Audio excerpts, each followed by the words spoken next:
우리 인생의 성공과 실패는 무엇을 하느냐도 참 중요합니다. 그러나 어떤 자세로 살아가느냐에 따라서 그 성패가 좌우된다라고 할 수 있습니다. 같은 환경과 상황 속에서도 어떤 생각과 태도를 가진냐에 따라서 성공의 승패가 좌우될 수 있습니다. 같은 중환자실에 누워 있어도 어떤 분은 절망을 생각합니다. 어떤 분은 또 내일의 소망을 희망합니다. 지도자 한 사람의 생각에 따라서 나라의 흥망이 갈라질 수 있습니다. 또 식당에 가서 같이 밥을 먹어도 어떤 분은 음식의 맛에 집중을 하는 반면에 어떤 분은 그 음식에 들어간 재료에 집중하는 분들이 있습니다. 그만큼 사람의 생각에 따라서 달라질 수 있다는 겁니다. 오늘 본문에 소개된 데살로니가 교회는 정말 어려운 가운데서 세워졌고 또 많은 박해 가운데서 성장한 그런 특별한 교회였습니다. 데살로니가 교회는 정말 아름다운 교회입니다. 우리 교회 이름이 또 아름다운 교회여서 오늘 왜 교회 이름을 제목으로 했지 의아해하시는 분들이 있을 텐데, 아름다운 교회라고 할 때는 교회를 붙여 쓰고 또 띄어 쓴 데는 의미가 있습니다. 데살로니가 교회는 그런 아름다운 교회였습니다. 그 다음에 우리 교회 역시 아름다운 교회입니다. 그러면 우리 교회와 데살로니가 교회는 동급이라 할 수 있습니다. 별로 동의가 안 되시는 것 같아요. 우리 교회와 데살로니가 교회는 동급입니다. 그럼 데살로니가 교회는 어떻게 아름다운 교회였나? 우리 같이 한번 본문 말씀을 통해서 살펴보기를 원합니다. 이 데살로니가 교회는 바울이 2차 전도 여행 때 마게도냐의 수도인 그 데살로니가 지역을 전도하면서 그다음에 특별히 또 이방인의 사도로 세워졌다라는 그런 긍지를 가지고 아주 열정적으로 전도하며 세웠던 그런 교회였습니다. 그 사도 바울의 2차 전도 이동 경로를 보면 이 데살로니가 교회에서 전도한 다음에 그 다음에 아덴으로 갔다가 아덴에서 다시 고린도로 넘어가는 그런 순서를 거쳐가고 있습니다. 이걸 이렇게 혹시 연대기로 순서대로 이렇게 성경에 기록되었다라고 생각하시는 분, 우린 말도 안 되는 이야기를 하느냐라고 하실 수 있습니다. 혹시 이런 연대 순서에 관심 있는 분들은 서점에 가셔서 연대기 성경이라는 것이 있습니다. 그 성경을 사시면 처음부터 끝까지 성경의 그 역사대로 쭉 편집을 해놨기 때문에 아마 굉장히 도움 되시리라 했습니다. 특별히 사도행전 17장에 보면 사도 바울이 이 데살로니가에서 어떻게 복음을 전했는지에 대해서 소개하고 있습니다. 이 데살로니가에서 전도할 때에 거기 있던 유대인들이 시기하기 시작했습니다.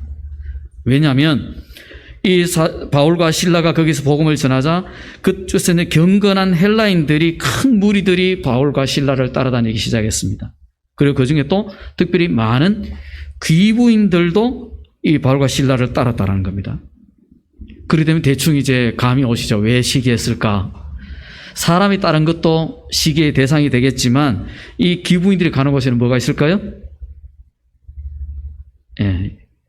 끄덕끄덕거리신 분은 아마 헌금이라는 것을 짐작했으려 했습니다.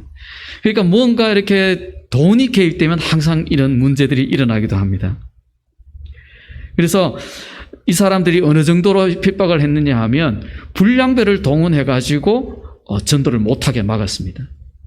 그래서 사도 바울이 거기서 그 야손이라는 사람 집에서 복음을 전하기도 하고 그다음에 거기 있는 회당에서 가르치기도 했는데 야손의 집에 불량배들을 데리고 가서 바울을 잡아내려고 찾아갔습니다. 그러나 이미 바울은 도망간 뒤였고 그래서 거기 있던 이 야손과 가족들과 또 거기 있던 함께 있던 형제들을 다 데리고 관가로 끌고 갔습니다. 거기 가서 이 사람들이 이 땅을 어지럽히는 사람들이다라고 이렇게 송사하기도 하고 심지어 그 가이사를 반역하고 있다. 예수라는 또 다른 임금을 추종하는 자들이다. 이렇게 거짓 송사를 했습니다. 그만큼 그렇게 엄청난 박해를 했는 거죠. 또 다른 왕을 섬긴다. 이거는 무슨 죄에 해당되죠?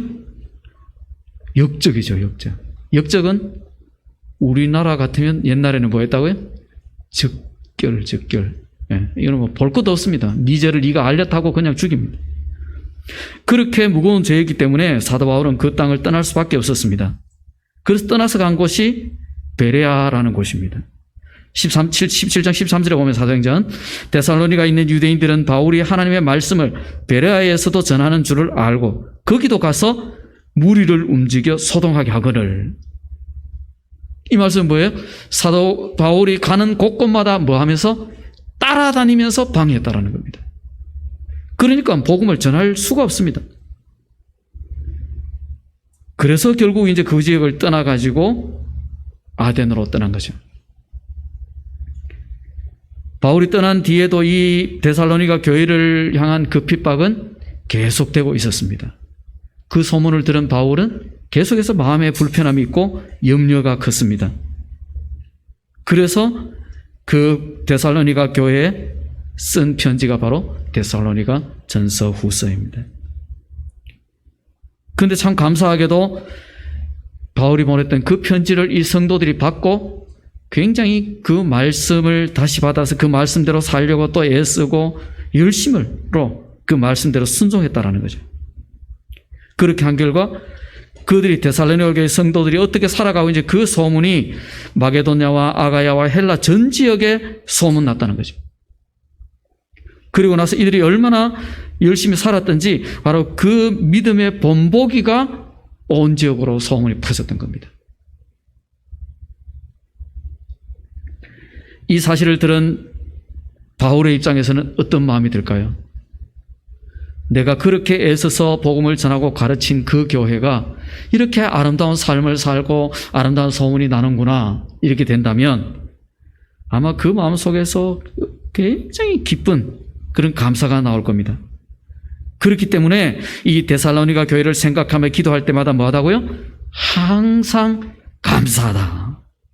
그렇게 1절에서 고백하고 있는 겁니다. 혹시 여러분들은 교회를 떠나보신 적이 있습니까? 교회를 떠난 사람은 결코 그 교회를 잊지 않습니다. 내가 떠나온 교회를 위해서 늘 기도합니다. 그러나 떠나보낸 사람들은 어떨까요? 금방 잊어버립니다. 그래서 이 사도 바울의 심정은 지금 떠나 있는 심정입니다. 그렇기 때문에 데살로니가 교회를 위해서 늘 기도하고 그들이 얼마나 핍박 가운데를 소문을 들었기 때문에 마음 아파하는 가운데 그렇게 편지를 쓰고 그 소문을 듣고 그렇게 좋아할 수 있었던 거죠. 그렇기 때문에 이 데살로니가 교회는 뭐한 교회라고요? 아름다운 교회다. 이름이 같은 우리 교회도 아름다운 교회입니다. 이 데살로니가 교회는 또 어떤 교회냐면 바로 기억되는 교회였습니다. 2절을 같이 한번 읽어볼까요? 시작. 우리가 너희 모두로 말미암아 항상 하나님께 감사하며 기도할 때에 너희를 기억함은. 사도 바울이 항상 하나님께 감사하면서 기도할 때마다 너희를 기억한다. 그러니까 너희들을 생각할 때마다 항상 감사하다. 혹 여러분들 이 교회를 거쳐간 교역자나 아니면 혹 거쳐간 성도들이 이 교회를 생각할 때마다 항상 감사하리라는 그런 확신이 있습니까? 네, 감사합니다. 아멘입니다. 너무너무 감사한 일입니다. 그런 기억이 남아있는 교회는 아름다울 수밖에 없습니다. 거기 있는 성도들도 아름다울 수밖에 없습니다. 누군가에게 우리가 기억된다는 말은 늘 그 사람의 생각 속에 남아있다는 말입니다. 좋은 기억이면 그 일만 생각하면 가슴이 설렐 것이고 또 행복한 느낌이 들 것입니다. 좋지 않은 기억이라 할지라도 상처로 남았을지라도 어떤 의미로든 기억되었다는 그 자체가 큰 의미가 있다는 겁니다. 좋지 않은 상처는 그냥 놔두게 되면 그 상처는 트라우마로 자라게 됩니다. 트라우마까지 가게 되면 그때는 정신과적인 치료를 받든지 아니면 심리 치료를 받아야 해결될 수 있습니다. 바울에게 있어서 데살로니가 교회는 기쁨일까요? 상처일까요? 일반적으로 성공한 사람들의 환경 속에서, 성공할 수 있는 환경 속에서 성공한 사람은 우리 별로 기억에 남지 않습니다. 그러나 우리가 객관적으로 살펴봐도 도저히 성공할 수 없을 것 같은 그런 환경에서 성공한 사람은 우리 기억에 오래도록 남아 있습니다. 어떤 사람은 이런 것도 감성팔이라고 비하하는 사람들이 있습니다. 정말 그런가? 그렇게 생각이 들 수도 있습니다. 그러나 그런 것까지도 감성팔이라고 비하하는 사람들은 그 말하는 사람의 내면의 문제입니다. 자기 내면의 어떤 문제가 그 순간에 표출되어 가지고 그런 은혜되는 말도 은혜받지 못하고 좋은 일에도 함께 감동하지 못하는 바로 스스로의 문제라는 거죠. 누가 혹시 그런 이야기를 하면 대놓고는 말씀하시지 말고 속으로 이 사람 내면에 뭔가 심각한 사항이 있구나, 그렇게 생각하셔도 되겠습니다. 이 데살로니가 교회는 사도 바울이 뭐였다고요? 그러면 감성팔일까요? 감정일까요? 간정일까요? 간정이죠. 우리 교회는 어떨까요? 아까 자신 있게 아멘 하셨는데 밖에 있는 사람들이 우리 교회를 볼 때 어떤 시각으로 볼까? 아마 그 중에 일부는 아름다운 교회 별로 가고 싶지 않다, 이렇게 생각하는 분이 있을 수도 있습니다. 왜? 생각하는 게 다를 수 있기 때문에. 우리가 아무리 좋다 하더라도, 그죠? 그러나 제가 보기에는 한 2년 동안 같이 있어 본 결과 아직까지는 자랑스럽고 기쁜 그런 공동체입니다. 동의를 안 하시네요. 동의하시 믿습니다, 이렇게 해야 아멘 하시나요? 어떤 분은 이렇게 말합니다. 하나님께 인정받으면 되지 사람에게 인정받아서 뭐 하려고. 그래서 우리는 그걸 거꾸로 생각해 보면요, 내가 사람에게도 인정 못 받는데 어떻게 하나님 앞에 인정받을 수 있겠는가라고 질문 던져볼 수 있습니다. 그렇기 때문에 우리 아름다운 교회는 항상 하나님과 사람 모두에게 인정받는 그런 믿음의 삶 되시길 축복합니다. 두 번째, 이 데살로니가 교회는 믿음의 역사가 있는 교회였습니다. 믿음의 역사라는 말은 믿음의 행동, 믿음의 활동, 또 믿음의 힘, 이런 의미를 포함하고 있습니다. 즉 믿음으로 바른 행위, 믿음으로 바른 삶을 살았다라는 그런 의미입니다.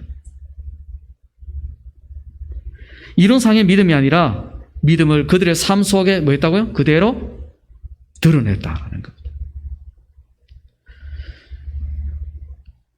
모르는 것을 알 수 있는 방법 중에 하나가요, 간접적으로 경험하는 겁니다. 경험해 보는 것. 그 다음에 책이라든지 이런 다른 사람의 가르침을 통해서 배우는 겁니다. 어느 것이 더 실질적으로 와닿을까요? 바로 경험해 보는 겁니다. 내가 살아보니까 이렇더라라고 이야기하면 아무 반박을 못합니다. 네 그래 살아봤나? 게임 끝이죠. 제가 처음 교회에 부임했을 때, 전도사 때, 어쩌고 우리는 밖에서 하고 전사님은 우리하고 사회생활 같이 안 해봤잖아요. 어쩌고 그럽니다. 그럼 제가 씩 웃습니다. 왜요? 저는 신대원 가기 전에 직장생활을 했거든요. 직장생활을 하면서 제가 그리스도인으로서 어떻게 살아야 될지 늘 고민하던 부분을 실제로 다 옮겼습니다. 그렇게 했더니 한 번도 제가 전도 안 했어요. 교회 가자 말도 안 하고 그랬더니 직원 한 분이 이렇게 해요. 이주임은 좀 이상하네요. 왜? 뭐가 잘못했는 거 있어요? 그랬더니 아니 왜 우리 보고 교회 가자 소리 안 해요? 그거 안 하면 안 됩니까? 다른 사람들은 안 그렇잖아요. 교회 나가고 싶어서 안달인데. 그래요? 그럼 내가 사는 게 보기에 어떻습니까? 이주임 사는 정도면 괜찮아 보입니다. 그러면 당신도 내처럼 되고 싶으면 교회 나가면 되지 않냐고. 굳이 내가 말로 해 나가냐고. 그래요? 내가 말로 하면 그럼 당신 바로 교회 나갈 거가 그래. 그건 아니지 그러더라고. 그래서 서로 스트레스 받지 말고 내 사는 거 보고 좋아 보이면 당신도 교회 나오면 나처럼 좋아 보인다. 그랬더니 알았구만 그러더라고요. 우리가 아무리 삶에 담지 못하고 말로 전도하고 한다 해도 그 사람들 속에는 어떤 생각이 들까요? 동그라미 한 글자 해서 나 잘하세요 이렇게 나오겠죠. 그 동그라미 뭔지는 여러분들이 스스로 맞춰보십시오. 야고보서 2장 이렇게 말씀합니다. 이와 같이 행함이 없는 믿음은 그 자체가 뭐한 것이라? 죽은 것이라. 믿음은 반드시 행위가 따른다라는 겁니다. 어떤 믿음이요? 진실된 믿음은 반드시 그 속에 행위가 따른다. 믿음의 삶이 따른다라는 거죠. 이 믿음과 행위는 바늘과 실과의 관계입니다. 바늘만 가지고 쓸모 없고 실만 가지고 제대로 쓸 수 없습니다. 그래서 이 두 가지는 반드시 같이 따라야 됩니다. 아브라함이 이삭을 바친 사실은 그의 믿음에 의한 행함이었습니다. 아브라함이 믿음만 있고 이삭을 드리지 않았더라면 결코 하나님 앞에 의롭다 칭함을 받지 못했을 겁니다. 그렇게 아브라함이 실제로 아들 이삭을 바쳤기 때문에 그 믿음이 하나님 앞에 의롭게 여겨졌고 또 그 믿음이 후세 대대손손 이루어져서 우리에게까지 내려올 수 있는 겁니다.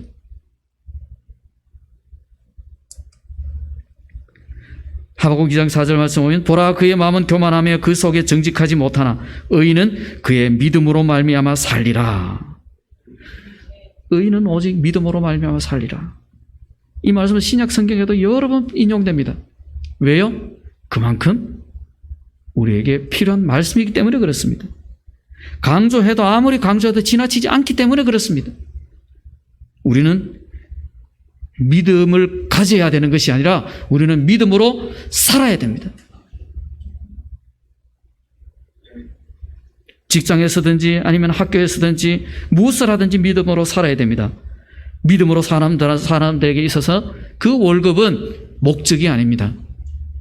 내가 믿음으로 살았더니 감사 헌금하라고 이렇게 헌금을 주시는구나. 여전히 아멘은 없네요.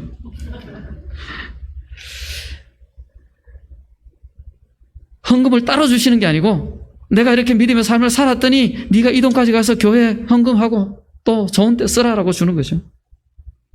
그러면 우리 삶의 보상으로 충분히 드릴 수 있는 겁니다. 월급에 대한 개념이 바뀔 수 있는 겁니다. 믿음으로 살면 사기칠 수가 없습니다. 믿음으로 살면 모든 일을 주님께 하듯이 최선을 다합니다. 그러면 하나님과 사람에게 인정받을 수밖에 없습니다. 청년 때 전도하다가 어른 한 분이 그런 이야기 했습니다. 나는 예수님들 딱 싫다. 아, 또 뭔가 있겠구나. 아유, 다 사람이 살다 보면 뭐 이런 일 저런 일 안 있겠습니까? 내가 옛날에 사업하다 동업했는데 그 사람이 내 돈 떼먹고 갔는데 그 사람이 교회 직분을 제가 밝히지 않겠습니다. 중직자였습니다.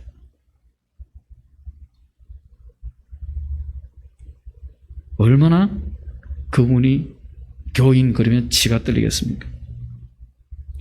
어쩔 수 없이 그런 일은 생길 수 있습니다. 제가 아는 집사님 한 분은요, 인터넷 쇼핑몰을 했는데 빚이 5억을 빚을 졌어요. 그분이 잘못해서가 아니고 이 쇼핑몰 시스템 자체가 내가 돈을 안 가지고 있으면 그 결제는 했는데 그 결제를 통장에서 묶어서 내가 쓰지 못하게 하는 게 있죠. 한 달에 물건이 많이 팔리면 팔릴수록 내 통장에서 묶이는 돈이 많아지는 거예요. 그러니까 계속 돈은 써야 되고 그래서 결국은 부도가 났습니다. 그리고 부도 났으니까 끝났겠구나 했는데요. 이분이 3자, 4자, 5자까지 하면서 일주일 내내 밤잠 안 자고 정신없이 그렇게 해서 3년 만에 그걸 다 해결을 하더라고요. 정말 제가 그분을 보고 나이가 저랑 비슷했는데요. 정말 그분을 보면서 와, 제 그 소리밖에 다른 말 필요 없고 와. 이제 부도 났으니까 자기는 안 갚아도 돼요. 그런데 그 빚을 갚기 위해서 끝까지 했어요. 밤잠 안 자고. 정말 놀랐습니다. 이 자리에 계시는 우리 성도님들과 또 영상으로 예배드리는 모든 분들께 정말 믿음으로 살 수 있는 그런 믿음의 사람들이 될 수 있기를 축복합니다. 그 다음에 이 데살로니가 교회는 사랑의 수고가 있는 교회였습니다. 3절에 보면 너희 믿음의 역사와 사랑의 수고라고 말씀합니다. 사랑의 수고라는 거꾸로 말하면 수고하는 사랑이라는 거죠. 수고하는 사랑. 수고하는 봉사가 없다면 진정한 사랑이라고 할 수 없습니다. 수고하는 봉사는 진정한 사랑의 증표이면서 사랑의 열매이기도 합니다. 정말로 사랑한다면 그 사랑하는 사람을 위해서 무엇인들 못하겠습니까? 저 하늘에 별이라도 따라들 수 있겠죠. 다 하시죠? 난 내가 좋아하는 일이라면 뭐든지 할 수 있어. 난 내가 기뻐하는 일이라면 뭐든지 될 수 있어. 여기까지밖에 모릅니다. 음정은 틀리는가 모르겠습니다. 연습했는데. 세상 사람들도 이렇게 노래합니다. 네가 좋아하는 일, 네가 기뻐하는 일을 위해서 내가 뭐든지 하겠다. 자식을 사랑하는 부모는 자식을 위해서 수고를 아끼지 않습니다. 또 아내를 사랑하는 남편은 기꺼이 앞치마를 두릅니다. 아마 이 자리에 찔리시는 분이 있지 싶은데요.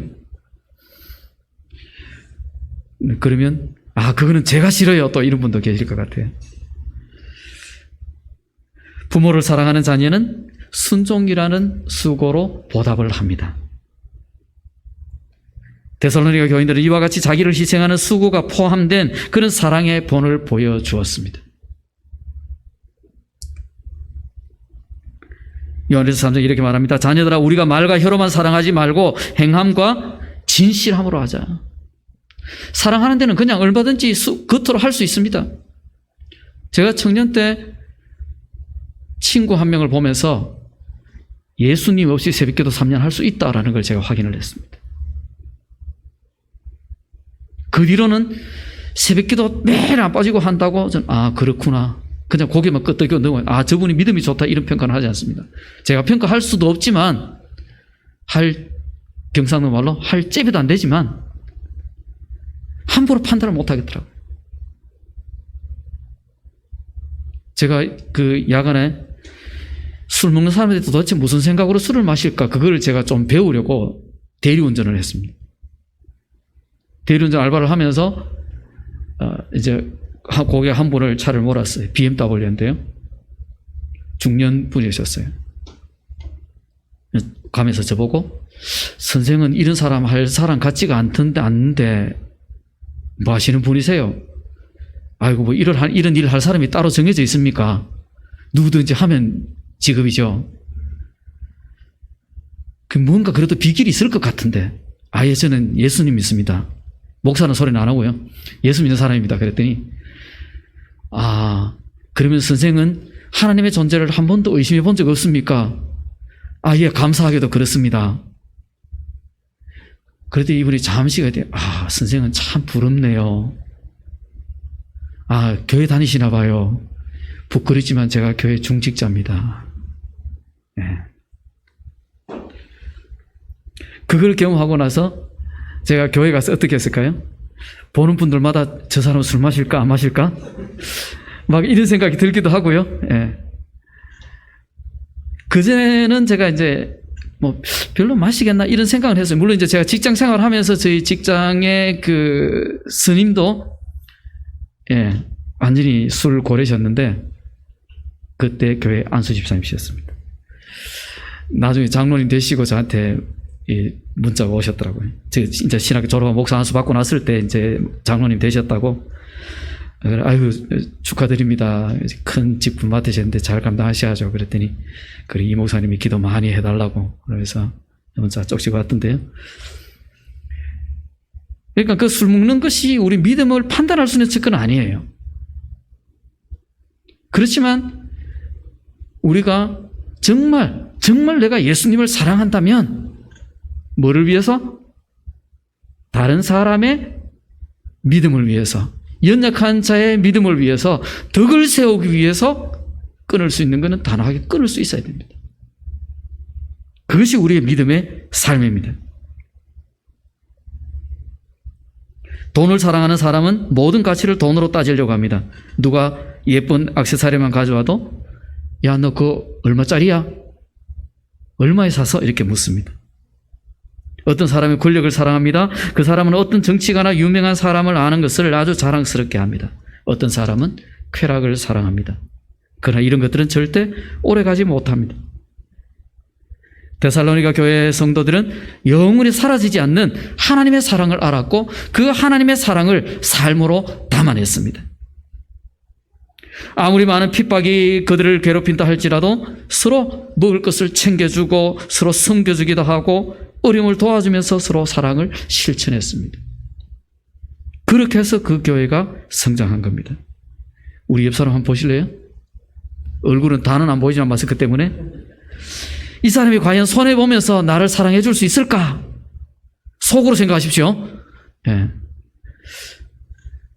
거꾸로 내가 그러면 이분을 위해서 내가 손해보면서 도와줄 수 있을까? 예를 들어서 우리가 전부 다 속으로 아멘이 나와야 됩니다. 그래야 그 공동체가 정말 아름다운 성도들이 있는 공동체입니다. 우리 교회 안에서 이런 사랑의 수고를 아끼지 않는 이런 섬김이 있기를 원합니다. 내가 먼저 희생하고 내가 먼저 손해볼 수 있기를 원합니다. 그러면 한 번 더 질문하겠습니다. 이제 손해보실 준비 됐습니까? 감사합니다. 데살로니가 교회는 소망의 인내가 있는 교회입니다. 그리스도에 대한 소망의 인내를 우리 하나님 아버지 앞에서 끊임없이 기억하미니 이렇게 말씀합니다.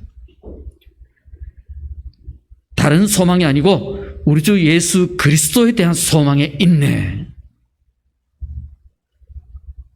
이 말씀은 뭐죠? 다시 오실 예수 그리스도를 기다리는, 바로 재림 예수를 기다리는 그 소망에 대한 인내라는 거죠. 우리가 진정히 예수님이 다시 오시려는 그 확실한 소망이 있다면 지금 눈앞에 있는 환난은 뭐로 보인다고요? 웃음거리로 보입니다. 웃음거리. 주변의 사람들이 막 걱정을 합니다. 어렵죠. 웃잖아 놀랍니다. 아유, 그럴 수도 있죠. 지난 주 중에 담임 목사님께서 우리 톡방에 올리셨던 그 영상 다 보셨죠? 제가 다른 데서 그걸 받았었는데, 그걸 이제 저도 다른, 공유할 생각을 안 했는데, 목사님 공유하시는 거 보고 저도 이제 기도팀들에게 공유를 시켰습니다. 한 분이 이렇게 연락 왔어요. 목사님, 이런 것 좀 올리지 마세요. 먹먹해져요. 울었다는 증거죠. 그분이 굉장히 눈물이 많으신 분이거든요. 장로님이신데. 그러면서 그 뒤에다가 이 영상을 목사님께 바칩니다. 이렇게 보냈어요. 제 형편을 이제 다 너무 잘 아니까 목사님께 바칩니다. 이러면서 올리셨는데 굉장히 또 감사하더라고요. 우리가 그런 큰 고난을 겪고 나면, 거기서 극복하고 나면 그 뒤로는 웬만한 고난은 뭐 그냥 또 왔네? 그러면서 뒷말이 뭐야? 아, 하나님 이번에 또 무슨 또 이벤트를 준비하셨을까? 이제 이런 기대가 되는 거 있죠. 네.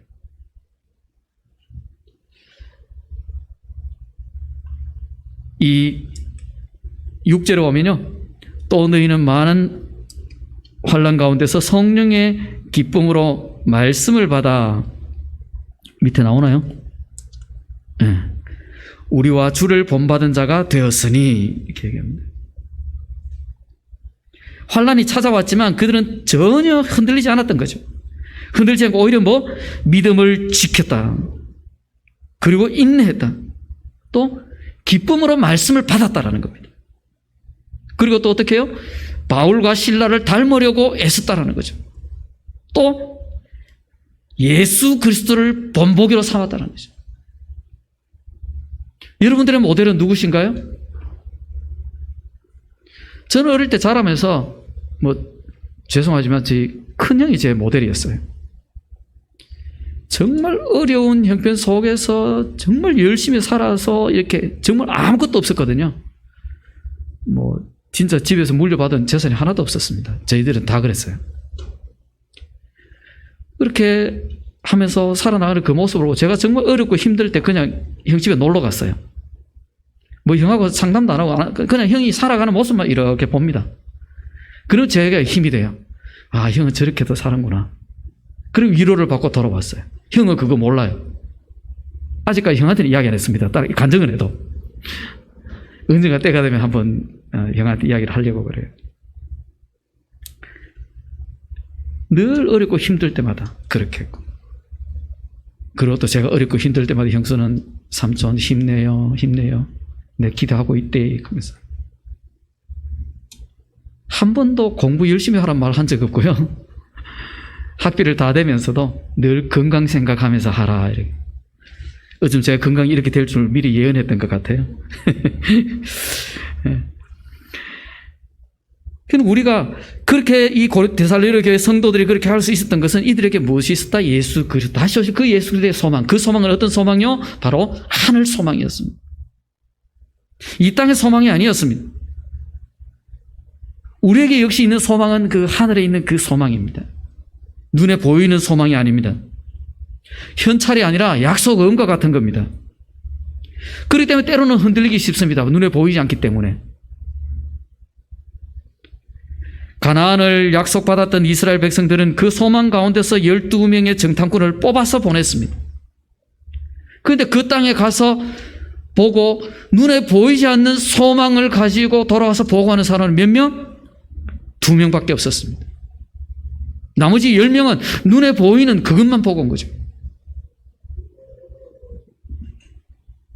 우리는 그들 앞에 메뚜기와 같다라는 고백을 했고, 눈에 보이지 않는 소망을 가진 사람들은 어떻게 해요? 거꾸로 그들은 우리의 밥이다. 그들은 우리 밥이다. 이 말은요, 그 상대방이 들으면 굉장히 기분 나쁜 말입니다. 불쾌하죠. 한 숟가락에 먹어버릴 수 있는. 우리에게 그런 소망이 있습니까? 보이지 않는 것을 바라보고 저들은 우리의 밥이다 라고 생각할 수 있는, 선포할 수 있는 그런 믿음이 우리에게 있습니까? 때로는 기도하고 있는데 이게 응답이 너무 느려가지고 더디다고 하나님 앞에 원망한 적은 없습니까? 하나님의 뜻에 도대체 내게는 언제 보이는 거야? 하나님이 과연 지금 나와 함께 하시는 거야? 하나님이 나를 버리신 건 아닌가? 이런 불안한 사람들이 있습니다. 상담 전화 와서 하나님은 과연 살아 계시는가요? 뭐 때문에 그러세요? 아무리 생각을 해도 하나님이 안 계시는 것 같아요. 왜요? 많이 힘드신가 봐요. 예, 기도도 안 되고요. 기도해도 마음에 평안이 없어요. 그 말이 정답이죠. 왜? 그 정도 상황이면 거의 우울 증상인데, 우울증이 있는데 기도가 되겠습니까? 또 기도했다 하도 그게 마음에 평안이 오겠습니까? 당연한 거죠. 그런데 그거를 문제로 생각하는 거예요. 심각한 문제. 그건 그냥 당연한 증상이에요. 증상이 생기면 뭐 한다? 병원 가든지 약 먹든지. 그냥 놔두면 안 돼요.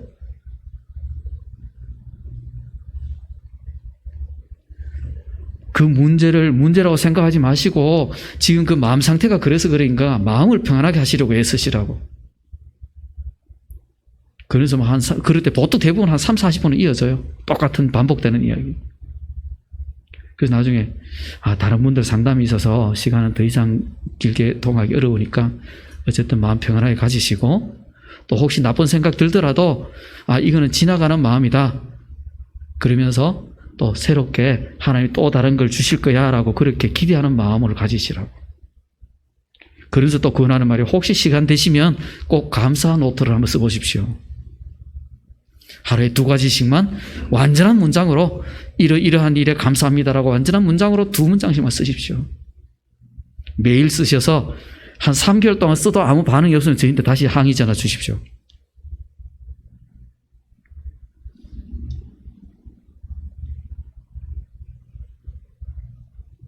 아무리 기다려도 하나님이 나를 한 번만 봐주시면 좋겠는데, 하나님 나를 한 번만 봐주시면 좋겠는데 속상할 때가 있습니다. 답답할 수 있습니다. 그러나 우리 속에 주님이 다시 오실 그날을 기다리는 소망이 있으면, 주님이 다시 올 그날에 네가 그때 참 힘들었는데 그때 참 잘 견뎠다, 잘 참았다. 그렇게 칭찬해 주실 겁니다. 하나님이 지금 나와 함께 하지 않는 것 같아도 하나님은 지금도 나를 위한 특별한 계획을 갖고 계십니다.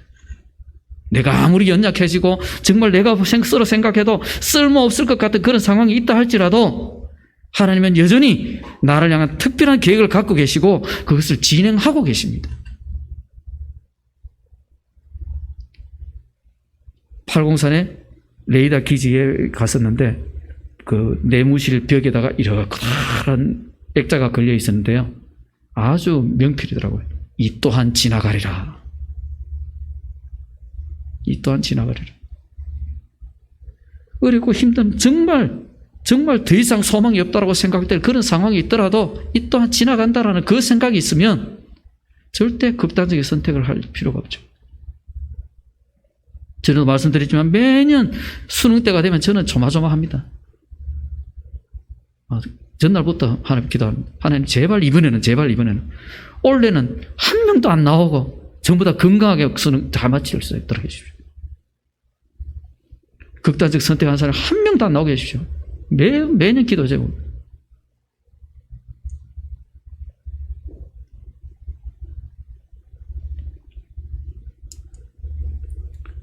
우리 7절과 8절 말씀 같이 한 목소리로 읽겠습니다. 시작. 그러므로 너희가 마게도냐와 아가야에 있는 모든 믿는 자의 본이 되었느니라. 주의 말씀이 너희에게로부터 마게도냐와 아가야에만 들릴 뿐 아니라 하나님을 향하는 너의 믿음이 소문이 각처에 퍼졌으므로 우리는 아무 말도 할 것이 없노라. 아멘. 이 데살로니가 교회 성도들이 얼마나 믿음의 삶을 살았는지 여기에 다 드러나 있습니다. 모든 믿는 자의 본이 되었다고 합니다. 모든 믿는 자의 본. 누가요? 그 교회 성도들 전부 다. 그리고 너희 믿음의 소문이 각처에 퍼졌다. 각처에. 지금 우리 아름다운 교회, 경산 아름다운 교회 소문이 전국에 다 퍼져 있을 뿐만 아니라 전 세계에 퍼지죠. 뭐 조금 좋은 일 있으면 목사님 바로 페이스북에 글을 올리시니까 감사도 바로 올립니다. 그 페이스북을 보신 분들이 저 교회 정말 큰 교회인갑다 이렇게 착각합니다. 목사님과 저하고 패친이 겹치는 분들이 많이 계신데요. 가끔 연락 오시 이러면 이 목사님, 이중 목사님 아세요? 잘 알지. 그랬더니 어떻게 아세요? 우리 교회 담임 목사님인데. 그래요? 저 한번 만나게 해주시면 안 돼요? 실제로 그렇게 요청한 분이 있었어요. 만나서 말라고 그래. 그랬더니 그냥 제 마음에 너무 이렇게 우상 같은 분이라서 정말 어쩌면 한번 만나 뵙고 싶다고. 그 전에 나를 먼저 통과하라 이렇게. 나를 통과해야 만날 수 있다고. 사도 바울이 이 교회를 위해서 뭔가 할 말이 있어서 편지를 썼어요. 그런데 지금 뭐라고 끝납니까? 우리는 아무 말도 할 것이 없노라. 뭐에 대해서? 데살로니가 교회 성도들의 뭐에 대해서? 믿음에 대해서. 너희들의 믿음이 이렇게 아름답게 소문이 났기 때문에 내가 너희들한테 쓸 것이 없다. 거기에 대해서는. 만약에 담임 목사님께서 그럴 일이 없겠지만 다른 교회 가셨다. 그 교회 가셔가지고 집회는 가실 수 있네, 그죠? 집회 가셔가지고 정말 우리 아름다운 교회는 정말 좋은 교회입니다 라고 막 칭찬해서 믿음에 대해서는 더 이상 제가 할 이야기가 없습니다. 얼마나 큰 칭찬이겠습니까? 한 연주자가 세계 명가에 대해서 앞에서 연주를 했대요. 바이올린 연주를 하고 탁 내려왔는데 이분이 이제 다른 사람, 앞으로 지나간 사람들의 평가를 다 했답니다. 평가를 다 했는데 앞에 그분 순서가 탁 되니까 이분이요. 바이올린을 탁 키는 신용을 촥 하더니요. 아무 말도 안 하고 내려놓고 가만히 있더래요. 그거는 어떤 의미죠? 최고의 평가, 최고의. 당신은 이렇게 연주를 했지만 내가 더 이상 입댈 게 없지. 완벽한 연주를 했다라는 거죠. 지금 이 데살로니가 교회 성도들이 바로 바울에게 그런 칭찬을 들은 겁니다. 너희 믿음에 대해서는 우리가 아무 할 말도 없다. 아무 할 말도 없다. 우리 경산 아름다운 교회가 이런 교회가 되기를 원합니다. 믿는 자들의 본이 되고 믿음의 소문이 전 세계로 퍼져가지고 정말 믿음에 대해서만큼은 경산 아름다운 교회 성도들은 더 이상 입댈 게 없다.